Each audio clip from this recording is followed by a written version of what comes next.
vamos a empezar. Doy gracias a Dios por esta oportunidad que tengo de poder seguir compartiendo con ustedes este precioso salmo, el Salmo 119, y estos temas que hemos titulado El Señor espera de nosotros una meditación sincera.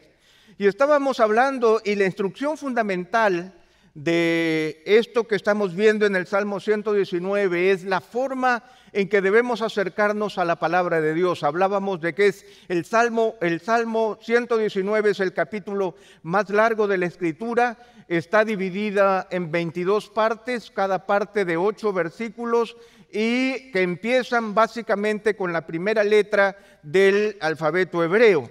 La semana pasada nosotros vimos el Aleph, que justamente empieza con la palabra Ashrei, que significa bienaventurado. Por eso empieza el verso 1 diciendo cuán bienaventurado. Y la semana pasada nosotros hablábamos de que cuando nos acercamos a la palabra de Dios, lo primero que encontramos es un ideal que nos sobrepasa. El llamado de Dios es a un ideal que no sobrepasa, y por lo tanto el acercamiento del salmista no es al cinismo, no es a la pasividad, no es simplemente a mantenerse como observador, sino que lo primero que aprendimos es que él eleva una oración sincera, en donde él dice, ojalá mis caminos sean afirmados. Y nosotros vimos cómo el salmista se presenta delante del Señor y le dice, Señor, quita los obstáculos. Señor, que yo no pase vergüenza al contemplar tu palabra. Señor, permite que yo tenga un corazón agradecido cuando estoy viendo mi vida y yo pueda estar aprendiendo aquello que tú me estás enseñando. Y esta primera sección acaba con un compromiso, en donde el salmista dice, Señor, yo tus estatutos los voy a guardar, pero por favor no te des por vencido conmigo. Hasta allí nosotros llegamos la semana pasada. Entonces estábamos hablando básicamente de una meditación sincera que parta con una oración sincera. Cuando nos acercamos a la palabra, no solamente vemos aquello que el Señor nos dice, sino que descubrimos aquello que el Señor nos demanda, y debemos tener esa oración sincera en donde le podemos decir al Señor, Señor, esto está todavía muy lejos de mí, pero yo te pido que me enseñes, que me guíes, que me fortalezcas para poder llegar a donde tú esperas que yo llegue. Y ahora nosotros nos vamos a la segunda sección, que es del verso 9 hasta el verso 16, y que, como ustedes ven en sus Biblias, tiene el título Bet, porque es la segunda letra del alfabeto hebreo. Y aquí empieza con la palabra Bamé, que significa cómo o qué. Por eso el versículo empieza diciendo, ¿cómo puede el joven?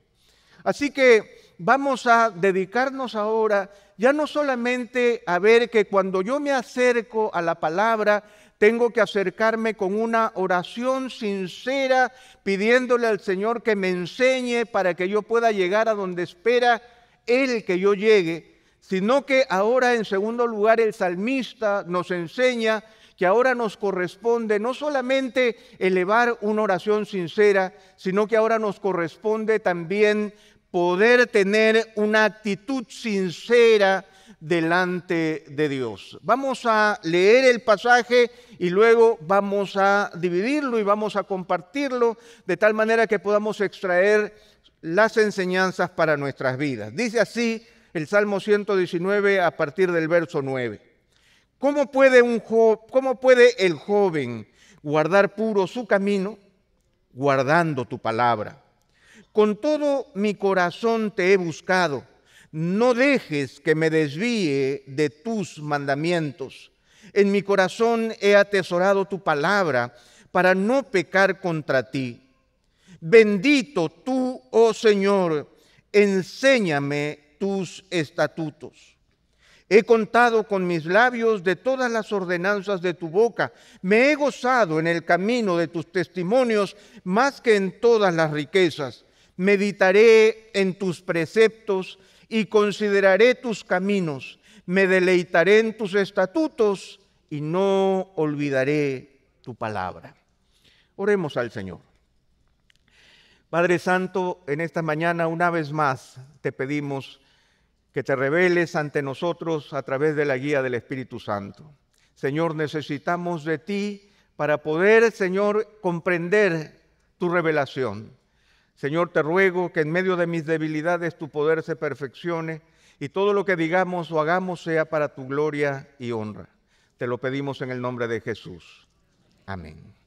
La semana pasada yo les contaba de este personaje que en mi adolescencia, este personaje de la historia de la iglesia que en mi adolescencia me llamó poderosamente la atención y que produjo un impacto poderoso en mi propia vida. Este hombre, este monje llamado Pablo, no el Pablo del primer siglo, sino este hombre del cuarto siglo, cuya historia apareció en un libro pequeño de historia de la iglesia que yo estaba leyendo en ese momento. Pero no les conté las dos historias que contaban en ese libro, solo les conté la primera, esta que tenía que ver con su disposición a poder poner en práctica lo poco o lo mucho que él iba conociendo del Señor. En la segunda historia dice que este hombre, luego de pasar mucho tiempo en el monte, recuerdan que se fue producto de que el obispo le había enseñado la primera parte de un versículo y él se fue para poder aprender a ponerlo en práctica. Luego de mucho tiempo, él desciende del monte donde él estaba viviendo y el obispo se sorprende de su visita y lo recibe alborozado, contento y le dice: bienvenido Pablo, qué gusto tenerte nuevamente entre nosotros. El obispo, que en ese tiempo ya no era tan cristiano como debería ser, sino que era más bien un poco más mundano, él decide preparar un banquete de recepción a Pablo y prepara un banquete. Invita a los oficiales de la iglesia, invita a autoridades públicas, invita a gente importante y sienta a Pablo ahí en el medio de esta gran celebración llena de comidas, y etcétera, etcétera, etcétera. Bueno, en algún momento el obispo hace, ustedes saben lo que pasa cuando hace, algo va a pasar, ¿verdad? Está llamando a algo. Entonces en ese momento empieza a sonar la música y empiezan a salir unas odaliscas a bailar para el público presente. Entonces ahí estas muchachas, ¿no es cierto?, con mucha armonía, seguían el ritmo de la música y estaban bailando, ¿no es cierto?, celebrando la presencia de Pablo, cuando el obispo voltea y Pablo estaba llorando amargamente, con las manos sobre el rostro, llorando amargamente. El obispo se sorprende y vuelve a hacer, ¿qué hace? ¿Y ahora qué significa? Que se vayan las odaliscas, ¿verdad? Que se vayan las odaliscas. En ese momento, el obispo se voltea y le dice: Pablo, perdónanos, acabamos de herir tu santidad. ¿Cómo pudimos haber traído a estas mujeres delante de ti? Y Pablo dice: ese no ha sido el problema. Yo no lloro por eso. Él levanta la cara y le dice: yo lloro porque no me esfuerzo para agradar tanto a Dios como estas mujeres han intentado agradar a los hombres.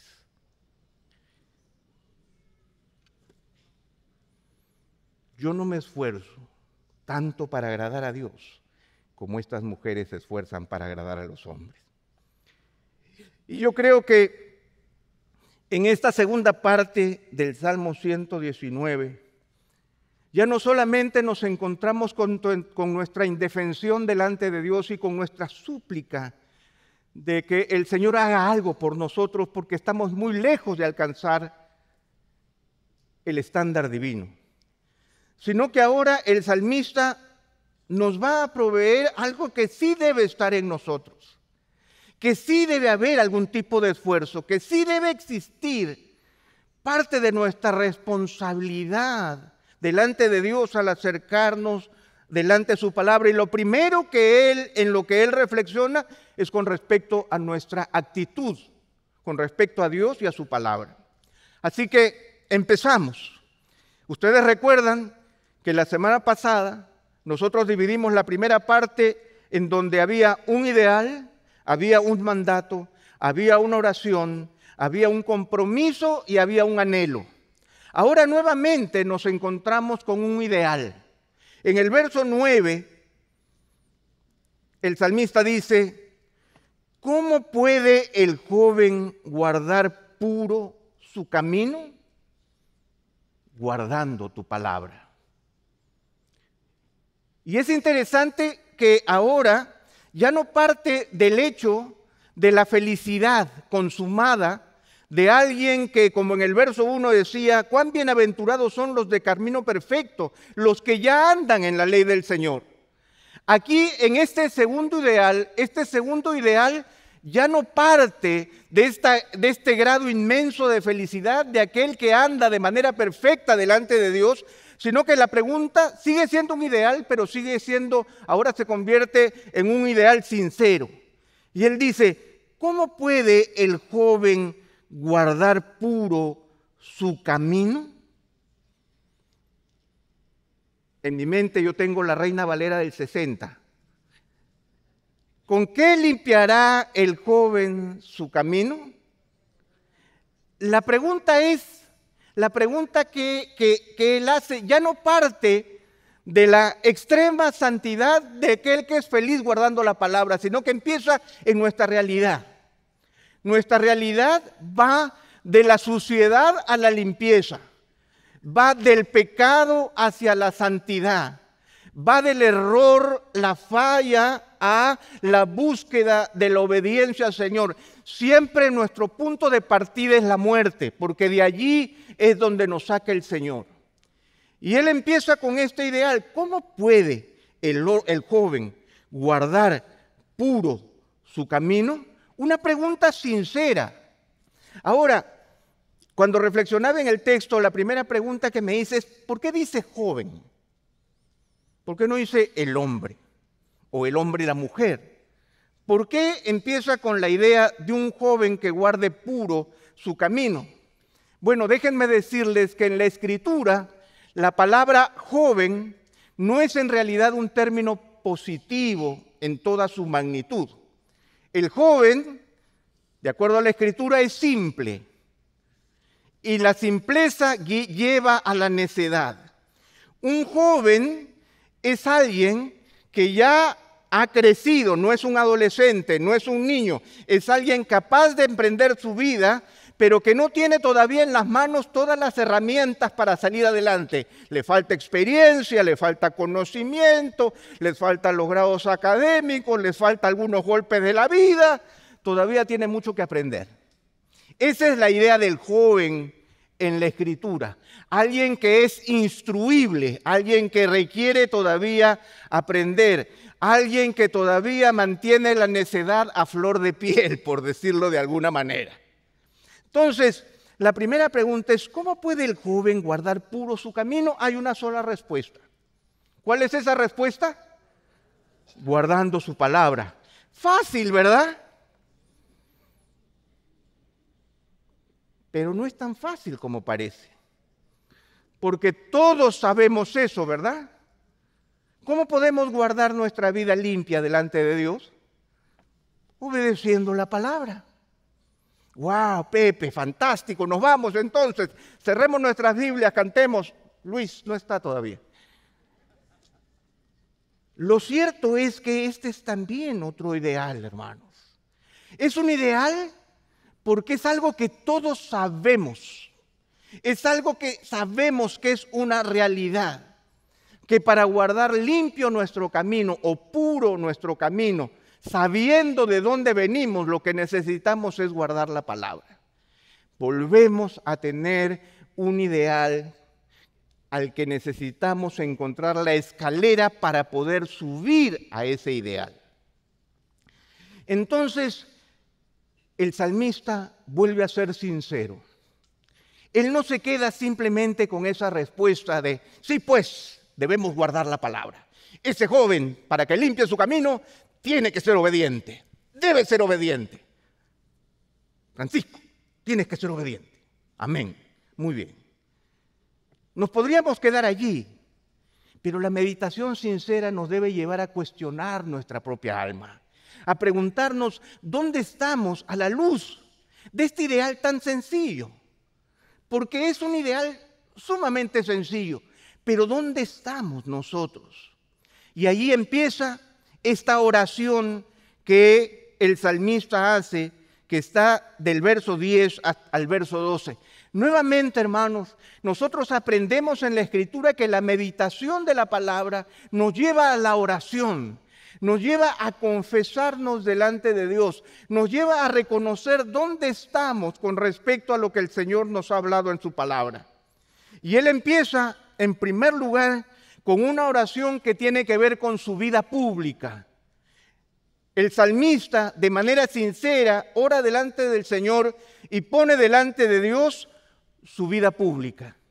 Y él dice, con todo mi corazón, verso 10, con todo mi corazón te he buscado. No dejes que me desvíe de tus mandamientos. Con todo mi corazón te he buscado. No dejes que me desvíe de tus mandamientos. Aquí viene la primera oración sincera. Ustedes recuerdan que nosotros habíamos señalado que en la segunda parte del verso 2 dice, y con todo el corazón lo buscan. Y nosotros llegamos a la conclusión de que yo nunca podré buscar al Señor con todo el corazón, que siempre habrá algo de mí que se queda rezagado.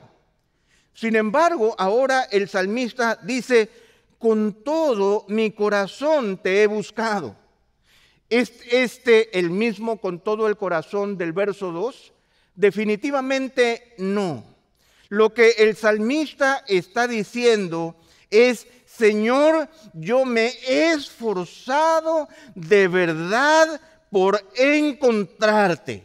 Señor, yo me he esforzado de verdad por encontrarte.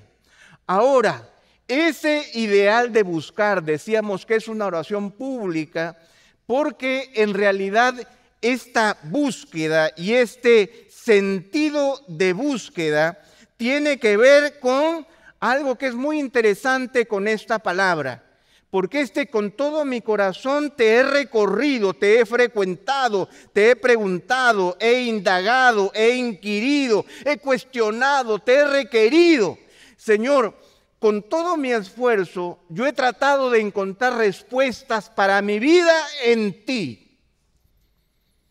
No es una búsqueda meditativa, simplemente en lo secreto de mi escritorio muy temprano en la mañana, sino que he tratado de encontrar respuestas en ti con todo el esfuerzo de mi corazón, no perfecto, en medio de mi transitar por la vida.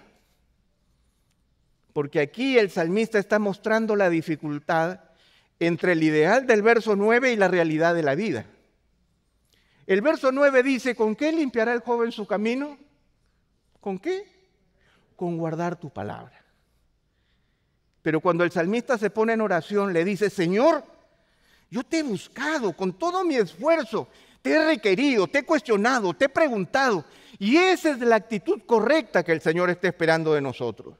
Que nosotros vayamos delante de Él con nuestros cuestionamientos más profundos, en medio de nuestras decisiones más drásticas. Que el Señor no se quede en el estacionamiento cuando nosotros entramos al médico o al abogado o a la oficina.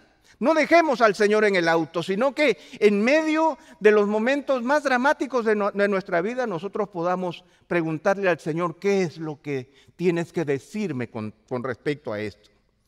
Y por eso el salmista, reconociendo que aunque su intento es muy profundo, él le dice al Señor, Señor, no dejes que me desvíe de tus mandamientos. No permitas, Señor, que pierda el rumbo sin dirección. Y hermanos, ¿con qué limpiará el joven su camino? Con guardar tu palabra. Pero yo tengo que entender, Señor, por más esfuerzo que yo haga, para preguntarte, para inquirir, para cuestionar, para requerirte, para indagar en medio de todas las situaciones de la vida. Yo te pido, Señor, que nunca permitas que yo me desvíe del rumbo de tus mandamientos. ¿No es esta una oración preciosa? ¿No es algo que nosotros debemos pedir continuamente al Señor? A mí me encanta mucho Eugene Peterson. Eugene Peterson, un pastor norteamericano, que fue uno de mis maestros, y él tiene libros preciosos sobre el trabajo pastoral. Y él, siendo ya mayor, él hizo una paráfrasis de la Biblia que se llama The Message, el mensaje. Y es realmente es un libro precioso alrededor de la Biblia. Y él, refiriéndose a este pasaje del verso 10, él lo parafrasea con estas palabras y él dice: estoy decidido a perseguirte, no dejes que pierda las señales de tráfico que tú has puesto.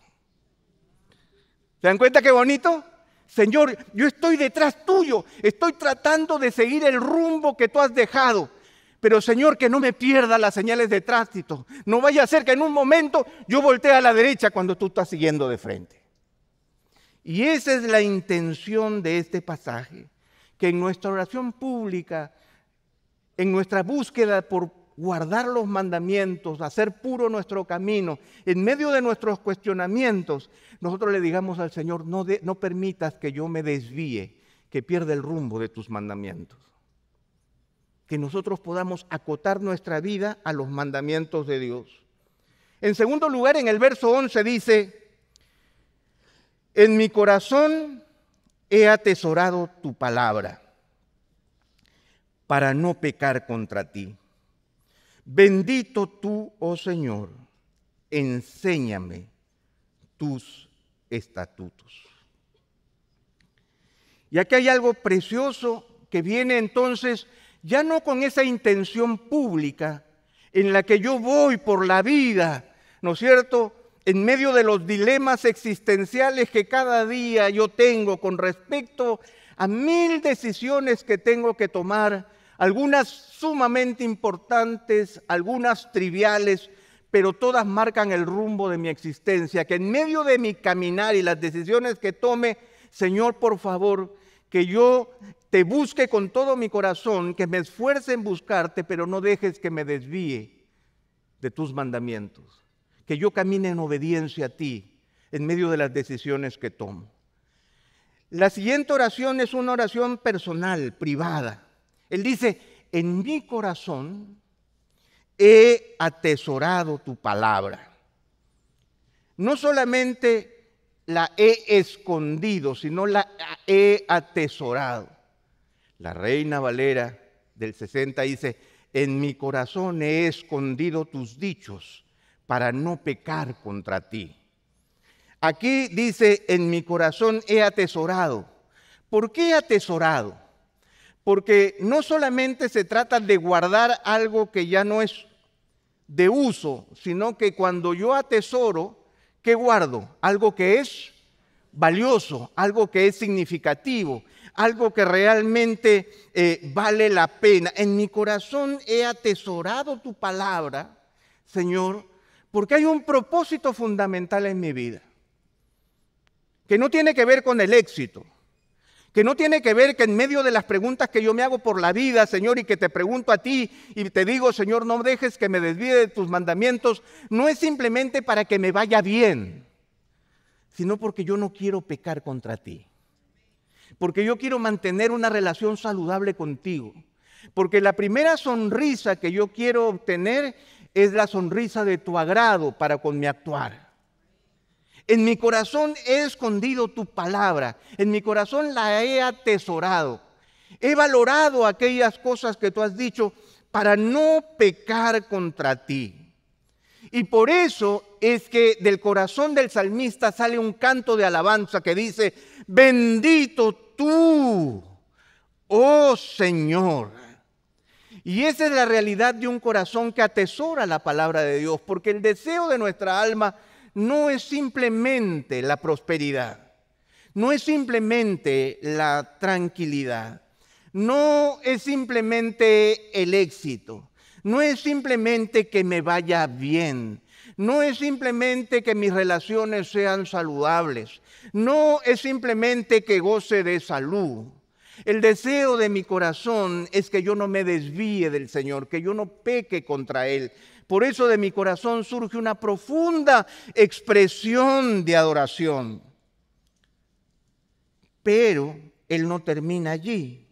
En el verso 12 Él termina diciendo, bendito tú, oh Señor, enséñame tus estatutos.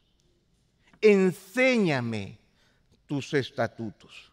Lo primero que Él pide en su vida pública, Señor, no permitas que pierda la dirección de tus mandamientos. Pero ahora, en el ámbito privado de su relación con Dios, Él le dice, enséñame tus estatutos. Pero es interesante las características de las palabras que el salmista está usando.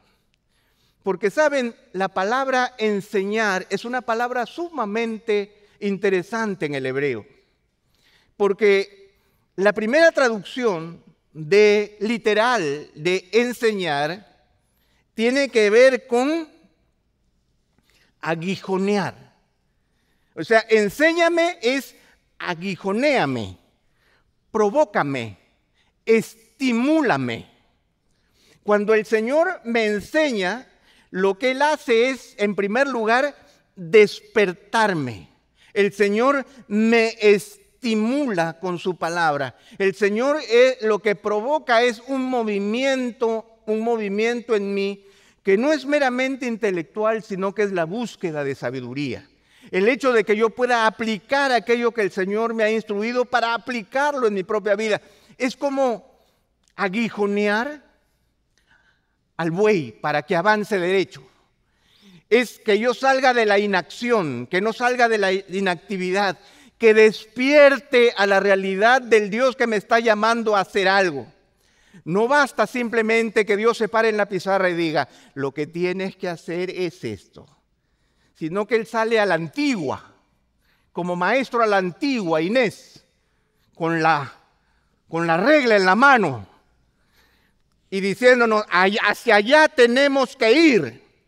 El Señor nos enseña despertándonos en amonestación, llamando mi atención.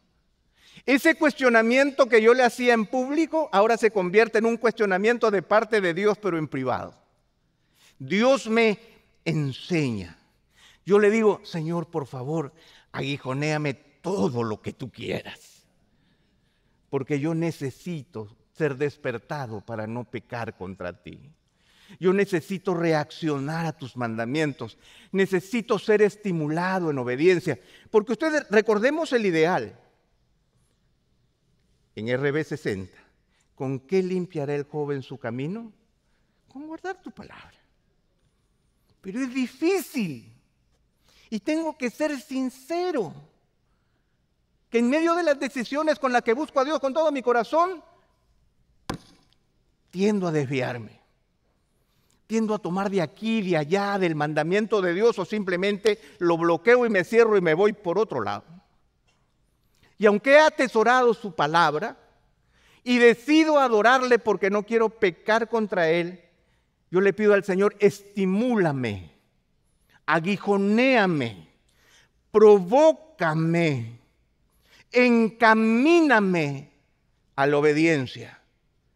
Señor, muéstrame, disciplíname, exhórtame, anímame, llámame la atención, porque yo tiendo a ser un alumno que se duerme en clase. Yo estudié en un colegio militar, la secundaria, y en el colegio militar vivíamos encerrados en el colegio militar. Muchas veces nos hacían prácticas y ejercicios muy temprano en la mañana y cuando íbamos al colegio a las clases, bueno, uno estaba muerto de cansancio. Y teníamos una profesora de inglés, una señora muy mayor, bajita, muy mayor, que quería dar su clase de inglés, y la clase de inglés es la que tú menos querías, pues, la que menos te estimulaba, por decirlo de alguna manera. Y la profesora empezaba con su clase de inglés y todos nosotros decíamos, llegó el momento. Arrúllame, profe, con una canción en inglés. Y todos empezamos, la cabeza para acá, la cabeza para allá. Pero déjenme decirles que eso no sucedía, porque era la clase a la que le prestábamos mayor atención. ¿Saben por qué? Porque la profe tenía una puntería. La pizarra verde con tizas y la mota, el borrador, recuerdan que se llenaba de polvo blanco. Bueno, tú te dormías y la profe hacía ¡ta! ¡Paf! ¿Qué se ensuciaba? El uniforme. No salías el fin de semana. Estábamos completamente estimulados a aprender inglés. Señor, enséñame. Esa palabra que he atesorado, Señor, avívala, porque está en mi corazón, pero avívala. Yo la he escondido, como dice la RB60, la valoro, pero la tengo ahí en un cajón. Señor, aguijonéame para poder vivirla. Y esa oración pública y privada es la respuesta al ideal. ¿Con qué limpiará el joven su camino? Con guardar tu palabra.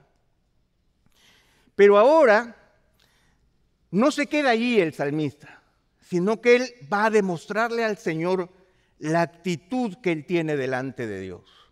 Y esto es lo importante que yo quiero dejar con ustedes en esta mañana.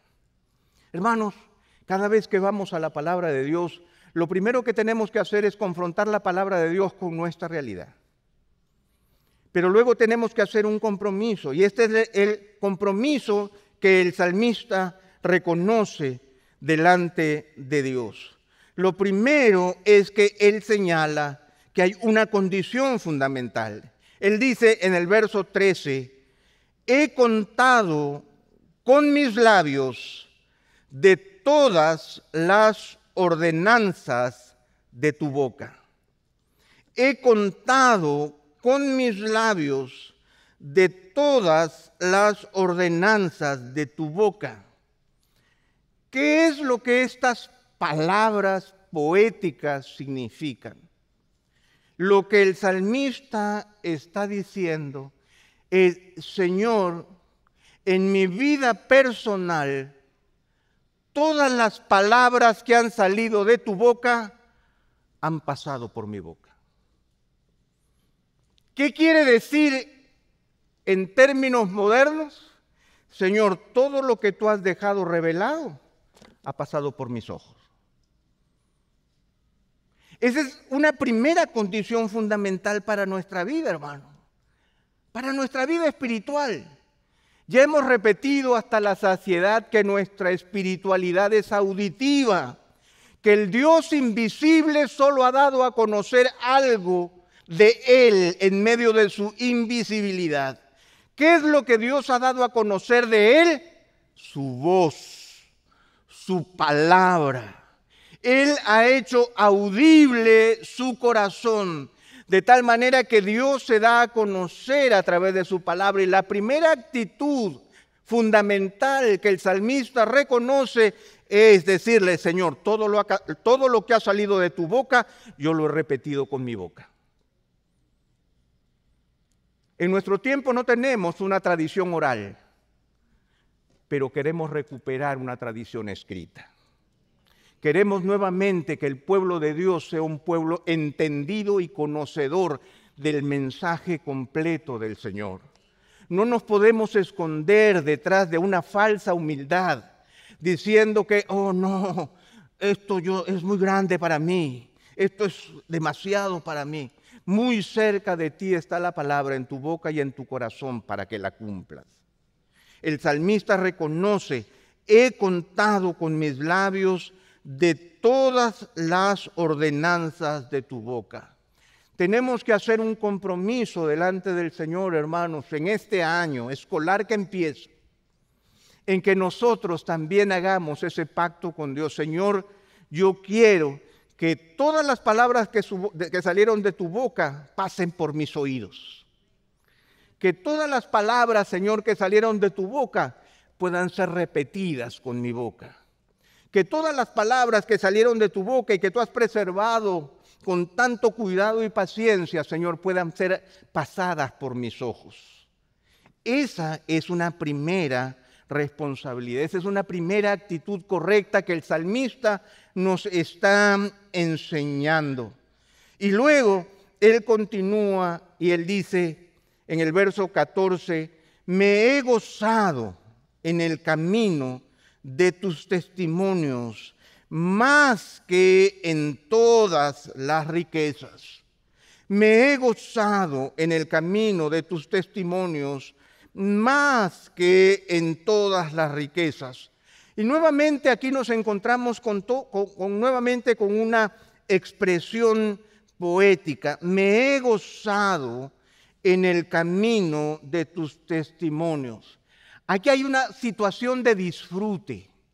Aquí hay un apego con respecto a la palabra de Dios que es contrastado entre dos formas de vida. Cuando él dice, me he gozado en el camino de este testimonio, le está diciendo, Señor, para mí ha sido agradable la forma de vida que tú prometes al que obedece tu palabra. Para mí es satisfactoria la forma de vida que tú requieres de nosotros cuando obedecemos tu palabra. Nosotros tenemos un estilo de vida, un camino que transitar, que es un camino que transitamos en obediencia a la palabra de Dios. Y el salmista dice, yo me he gozado en el camino de tus testimonios. Esos testimonios que son el resultado de la obediencia a la palabra y que generan en nosotros un estilo de vida. ¿Por qué nos levantamos temprano el domingo en la mañana? Si pudiéramos estar durmiendo o tomando un desayuno tarde, ¿verdad? Con huevo frito, con tocino, tranquilos, el café, escuchando música. ¿Por qué no hacemos eso? Porque me he gozado en el camino de tus testimonios. Nos gozamos en este estilo de vida que nosotros tenemos. Es un estilo de vida sacrificado, pero es hermoso. Yo me gozo en este estilo de vida. Claro, tiene sus requerimientos, pero es fantástico. Porque alabamos al Señor. Porque el domingo, ese es nuestro primer cambio en nuestro estilo de vida. El domingo es el primer día de la semana, de acuerdo a la Escritura. Nosotros venimos, antes de hacer cualquier cosa, venimos a consagrar mi vida delante del Señor. Si tú estabas viniendo pensando que es el último día de la semana para golpearte el pecho, estás equivocado. Aquí nadie viene a golpearse el pecho. Aquí venimos a consagrarnos delante del Señor porque nos gozamos en el estilo de vida que provee tu palabra. Y esa es una actitud correcta. Cuando yo decido venir los miércoles a estudiar, cuando decido formar parte de un grupo de parejas, cuando decide un grupo servir en las cárceles o con las niñas maltratadas o en un grupo de ser, es el estilo de vida en el que yo me gozo. Podría no hacerlo, pero yo lo hago porque me gozo en hacerlo, porque me he gozado en el camino que reclaman tus estatutos. Esa es actitud. Primera actitud, que lo que haya Dios dicho pase por mis oídos. Segunda actitud, que me goce en el estilo de vida que tu palabra fomenta. Y luego él dice, me he gozado en el camino de tus testimonios más que en todas las riquezas. Y aquí la idea no tiene que ver con diamantes, joyas y relojes caros. Aquí las riquezas tienen que ver con las posibilidades que los bienes materiales le proveen a mi vida de tal manera que me convierto en autosuficiente. Las riquezas me hacen autosuficiente, pero yo me he gozado en el camino de tus testimonios, de obedecerte a ti más que en el hecho de tener una vida autosuficiente, más en el hecho de creer que yo puedo hacer lo que me da la gana porque tengo los medios para alcanzarlo. Y esa es la riqueza de una actitud correcta, porque podremos tener poco o podremos tener mucho, pero tenemos al Señor, que guía nuestros pasos, que nos lleve en obediencia y que le pido, aguijonéame, Señor, enséñame para poder caminar contigo. Esa es la actitud correcta. Y luego en el verso 15 dice, meditaré en tus preceptos y consideraré tus caminos. Miren, es interesante que estamos hablando de meditación, pero él dice, meditaré en tus preceptos. Nuevamente quisiera recordarles qué es la palabra meditar, porque estamos hablando de que el Señor espera de nosotros una meditación sincera. Nunca la hemos definido hasta el momento, nadie me ha preguntado, todo estaba tan claro como las aguas de Lozama, y muchos me dijeron, como ahora ya me dicen, ¿qué les gustó del sermón? Todo, pastor. Se adelantan y me lo dicen. ¿Qué es la meditación? La meditación tiene que ver con el hecho de pensar con detenimiento en un asunto. Es poder, justamente lo que estamos haciendo con estos pasajes, es pensar con detenimiento. Ya vieron ustedes que el verso 9 es el ideal. ¿Con qué limpiará el joven su camino? Con guardar tu palabra. Pero no es tan fácil como parece. Tenemos que luchar dentro con nuestra vida pública y nuestra relación con Dios. Tenemos que luchar con el tesoro de nuestro corazón dentro nuestro y pedirle al Señor que nos aguijonee. Tenemos que luchar con nuestra lectura de la palabra de Dios. Tenemos que luchar con el estilo de vida que el Señor espera que nosotros vivamos en contraposición con los estilos de vida del mundo. Meditaré en tus preceptos. Ese es mi compromiso. Y luego dice, y consideraré tus caminos. Y aquí viene la segunda parte, porque ahora es interno. Meditaré en tus preceptos. Voy a pensar detenidamente en lo que tú has dicho en tu palabra. Pero no termina allí, sino que dice, consideraré tus caminos. Lo sorprendente es que meditar y considerar son sinónimos en hebreo. Casi dicen exactamente lo mismo. Es dedicar profunda atención a un concepto que es elevado. Yo voy a considerar, es tanto como meditar. Pero dice, yo voy a pensar detenidamente en tus preceptos, pero ahora voy a considerar tus caminos. Y nuevamente, el considerar y prestar atención a los caminos de Dios es fundamental. Porque la idea de camino en hebreo aquí, porque está en plural, dice, consideraré tus caminos, tiene que ver con un camino muy transitado, con un camino que ha sido muy recorrido, con un camino que ya tiene la huella clara de por dónde se transita y hacia dónde se va. Hermanos, ninguno de nosotros está inventando la rueda del cristianismo. Moisés ya existió. Pablo también. Jesús es el camino, la verdad y la vida. Y por 2000 años los cristianos han transitado en obediencia al Señor. El camino del Señor es muy transitado. No inventes la rueda. No lo creas para ti. En estos tiempos de individualismo expresivo y yo soy quien soy y no importa el resto, olvídate de eso. Somos un cuerpo.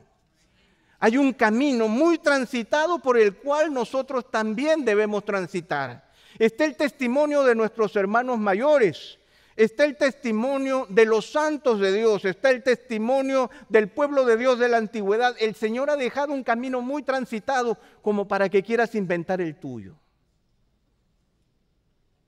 Consideraré tus caminos, porque por ahí tengo que ir, pues. Si quiere llegar al cielo, Jesús es el camino, la verdad y la vida. Nadie viene al Padre si no es por Él.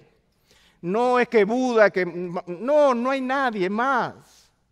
Considera los caminos muy transitados por aquellos caminos por donde nosotros también debemos transitar. Te quitas un peso de encima. Ay, no, voy a inventar mi propio camino. Voy a inventar mi cristianismo para mí solito. Despreocúpate por eso. Ya hay una historia de tránsito. Hay huellas que han dejado. El Señor quiere que vayamos por la vida siguiendo sus pisadas. El Señor ya dejó buenas obras de antemano para que caminemos por ellas. Por lo tanto, Él dice, consideraré tus caminos. Y termino con el verso 16. Ustedes recuerdan el verso 8 de la primera parte del Salmo y de la meditación sincera, donde el salmista dice, tus estatutos guardaré, no me dejes en completo desamparo. Pues el verso 16 es muy parecido al verso 8. Él dice, me deleitaré en tus estatutos y no olvidaré tu palabra. Aquí hay un avance. ¿Saben cuál es el avance? Él ya no dice guardaré, él dice me deleitaré. O sea, voy a disfrutar de tus estatutos, los voy a disfrutar. Esto es un avance, ya no es mera obediencia, es una obediencia gozosa, es una obediencia con significado, es una obediencia que produce deleite. He crecido. Ya no es solamente, está bien, pues, ¿qué voy a hacer? Será así. Sino que ahora dice, me deleitaré en tus estatutos. Y ustedes recuerdan la frase final de la vez pasada, decía, Señor, no me dejes en completo desamparo o no te des por vencido conmigo. Ahora el salmista ya no le pide a Dios, sino que él dice, yo no me voy a olvidar de ti. Esa es la segunda parte. Señor, no te olvides de mí, porque yo no me voy a olvidar de ti. Y ese es mi compromiso contigo, Señor. No te des por vencido conmigo, porque yo me voy a gozar en tus estatutos y no me voy a olvidar de tu palabra. Señor, no te olvides de mí, que yo no me olvido de ti. Y ese es el crecimiento que el salmista nos provee en la posibilidad, hermanos, de tener una meditación sincera, en donde, en primer lugar, hicimos una oración sincera, diciéndole al Señor, yo necesito de ti porque yo no voy a llegar a ese ideal. En esta segunda parte, el ideal es sencillo, pero sumamente difícil en mi vida interior. Pero, Señor, yo me comprometo a tener una actitud correcta contigo. Yo voy a meditar tus preceptos, yo voy a considerar tus caminos, pero ahora, Señor, me voy a deleitar en tus estatutos y yo no me voy a olvidar de ti. Señor, yo quiero mantenerte siempre presente en mi vida. Amén. Guardemos esto en nuestro corazón, oremos al Señor. Señor, en esta mañana venimos delante de ti, refrescados por el testimonio de tu palabra. Señor, qué maravillosa es tu palabra. Ayúdanos, Señor, a reconocer que sabemos que para limpiar o hacer puro nuestro camino tenemos que guardar tu palabra. Pero tenemos que sincerarnos contigo, Señor, porque, Señor, tengo tantas preguntas, tengo tantas dudas, tengo tantas decisiones que tomar. Señor, por favor, ayúdame, Señor, para que en medio de todos estos cuestionamientos que yo te hago, tú, Señor, me aguijonees, me provoques, me estimules a la obediencia, porque, Señor, lo que principalmente quiero es no pecar contra ti, serte obediente a ti. Señor, yo quiero pedirte en nombre de tu pueblo, Señor, reunido aquí, que nos comprometamos contigo a que de toda palabra que sale de tu boca, que toda palabra que sale de tu boca pase por mi oído, pase por mis ojos. Ayúdanos, Señor, a que en esta segunda mitad del año nosotros nos comprometamos, Señor, a arruinar una Biblia en nuestras manos. Porque una Biblia arruinada es lo completamente opuesto al dueño de esa Biblia. porque una Biblia que arruinamos con nuestras notas, Señor, provee una vida llena de alimento espiritual que nos hace saludables. Ayúdanos, Señor, a meditar en tus preceptos, a pensar detenidamente en lo que has dicho. Ayúdame, Señor, a considerar, a prestarle atención a estos caminos ya recorridos, Señor. No permitas que intenten, Señor, inventar la rueda. No permitas, Señor, que yo intente hacer un camino cuando en realidad el camino está hecho y las pisadas ya las dejaste para que vayamos tras ellas. Finalmente, Señor, ya no solo se trata de guardar tu palabra, sino de disfrutarla, de deleitarme en ella.